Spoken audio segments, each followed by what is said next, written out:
Nearly 1 million Muslim Rohingya live in the world's largest refugee camp in Bangladesh. As the International Court of Justice prepares to begin hearing allegations of genocide and forced deportation of the Rohingya, a new documentary uncovers testimonies of abuse and the involvement of Myanmar's government officials. The persecution has gone on for decades, but since 2017, hundreds of thousands of Rohingya were forced to flee after the military accused Rohingya rebels of terrorism. As early as 1966, the Burmese military started to see the Rohingya as a problem. Through the years, Myanmar's government has even set up special forces to deal with its Rohingya minority. British government These problems with Muslims have existed since the British rule because they brought labor from Bangladesh. We are not migrants from Bangladesh. This is our birthplace. I was born in this house that was built in 1890. Our mosque was also built in 1890 by my great-grandfather. Through the years, Myanmar's government has even set up special forces to deal with its Rohingya minority. Nasaka was essentially the Burmese equivalent of SS. Nasaka was the executioner. This former intelligence chief says the priority was to stop people crossing into Myanmar illegally.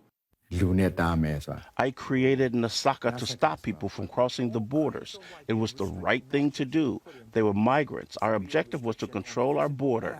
They are guests from Bangladesh. We didn't want to accept guests. Otherwise, there would be no more Rakhines, just more and more Muslims.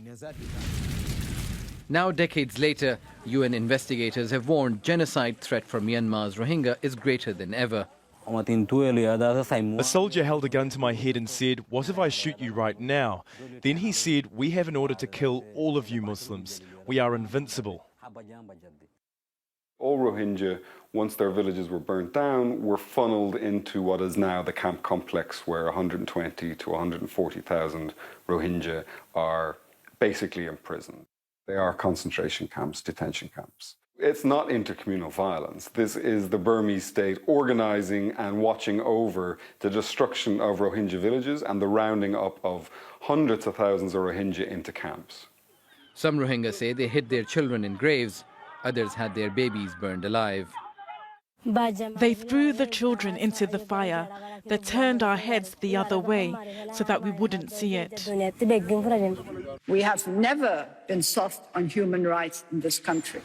Myanmar's military denies carrying out mass rape and murder.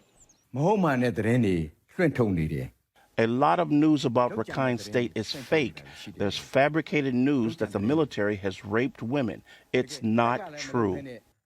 They raped us right there, in the paddy field. After 5 months, I knew he was there. I felt him growing inside. 5 of us women were separated from the crowd and taken into the house.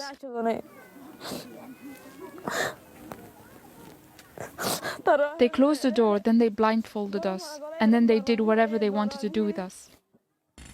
Hundreds of thousands of Muslim Rohingya are waiting for justice and a chance to return home. Osama bin Javed, Al Jazeera.